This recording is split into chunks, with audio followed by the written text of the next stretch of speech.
These are my 5 predictions for Ohio State's 2025 season. Let's not waste any time and just dive on in, starting with number 1. Julian Sayin will lead the Big Ten Conference in completion percentage, and it'll be at least 70%. So this is assuming that Julian Sayin wins the starting job in his QB1, which I think myself and other Ohio State fans are expecting that to happen. If you look at what Julian did in high school, he completed 70% of his passes for his entire high school career. Specifically, his junior year, it was 66% completion percentage, and that jumped to 75% for his senior year. I think he's the kind of guy that's going to take what's in front of him, take the easy completions, and allow himself to get into a rhythm, be comfortable, and just utilize the skill players and the talent around him. And this isn't that he can't push the ball downfield or won't push the ball downfield, but think back to last season with the Ohio State offense, the coaching staff. The point of emphasis with Will Howard last year between Chip Kelly, Brian Hartline, Ryan Day was that you need to take the easy completions. Take what's in front of you. Don't be afraid to take that. And once you saw Will Howard take those easy completions, you saw him get into a really good rhythm, and then you saw the Ohio State offense also get into a really good rhythm. So I think seeing that last year, being on the bench for Julian Sayin, I think that's going to help him this year, and that's going to translate in a sense. And I think Julian, people have said that he's a 7-on-7 type of quarterback.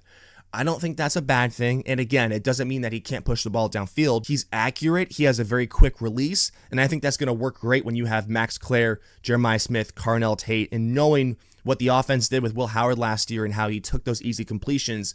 I think we can expect the same thing to happen this year with Julian Sayin, and I think he's going to be very efficient. Number 2, the tight end room will have 1,000 yards receiving. So a big part of this has to do with the addition of Max Clare, the Purdue transfer, one of, if not the best receiving tight ends in the country.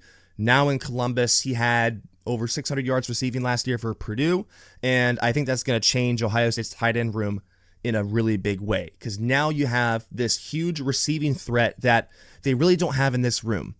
This room is probably the best tight end room that Ohio State's had since Ryan Day has been here, and Ryan Day actually said that recently in an interview where he said, look, since my time here as head coach, we haven't had a tight end room as good as this room is. So Max Clare is going to be a weapon.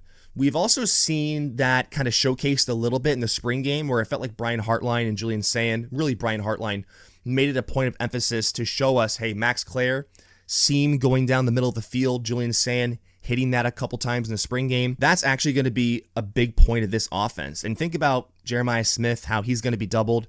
Every defense that's gearing up to play Ohio State, they're going to be saying to themselves, okay, how do we stop Jeremiah Smith? How do we make sure he doesn't beat us? How do we make sure he doesn't get going? That's going to open up Max Clare, especially in the middle of the field, and we know that he's a great receiving threat. So that's going to help this a lot. This tight end room in general is also very experienced and has a ton of depth. Will Kazmarek, Jelani Thurman, Bennett Christian, these are guys that have a ton of playing experience. Combine that with Max Clare, this might be the best tight end room in the country. Number 3, Caleb Downs. He's going to have a special teams touchdown, a pick 6, and a fumble return for a touchdown. So this one's probably the least likely to happen out of the 5 of these, and this one's kind of a fun one, but I do think there's a real chance that this happens. Caleb Downs is a very special player. We saw last year under Jim Knowles' system, and that was a safety-driven defense, where he was the focus point of the defense and had his own layer, had his own zone, especially in the playoff. I think about the Oregon game where he had a few pass deflections and was just like a QB spy / had his own layer of the defense and was just, he had complete control at times, it felt like. Matt Patricia, defense is going to look a little bit different this year, a little bit of a different scheme, but I think we all know, and Matt especially knows how special of a player Caleb Downs is. He's going to be a focus point. He's going to be put in a position, Caleb is, to make plays. And I think this year, knowing he's probably going to be returning punts again, he's special back there with the ball in his hands. But then the defensive side of things, it's hard when you're a really good defender, I think, to prep and prepare for that defender if you're an offense. Jeremiah Smith, for example, we saw what Texas did. You can do things to take him away, right? With Caleb Downs, you can move him around. You can stand him up. You can move him down to the line of scrimmage, whatever. I think they're going to move Caleb Downs around a little bit this year, and he's just going to be another year experienced, another year under his belt, and he's going to be really good yet again. Number 4, Carnell Tate is going to have 1,000 yards receiving and be a first-round NFL draft pick. So I do think Carnell is going to continue on with the legacy of Ohio State having first-round NFL draft picks at receiver, and I think he's going to eclipse that 1,000-yard receiving mark. I think he is going to get some help from Jeremiah Smith because teams are going to be so focused and worried about him. They're going to be doubling him. It's going to open things up for a receiver like Carnell and open up other parts of the Ohio State offense. But Carnell's been slept on by other teams because he's just not Jeremiah Smith. He's a 5-star. He's a very good prospect. He had a great year last year. I almost feel like this is a for sure thing, right? I would be surprised if Carnell Tate did not have 1,000 yards receiving. Now, the first round NFL draft pick thing was a way to make this a little bit more of a stretch goal. I think 1,000 yards receiving, if I left it at that, I think that was too easy. You know what I mean? But I do think, look, he'd be a third-year 5-star who pops, has over 1,000 yards receiving. The league, the NFL has also told us that they hold Ohio State players and Ohio State receivers in a very high regard. Think back to this draft that we just had a few months ago.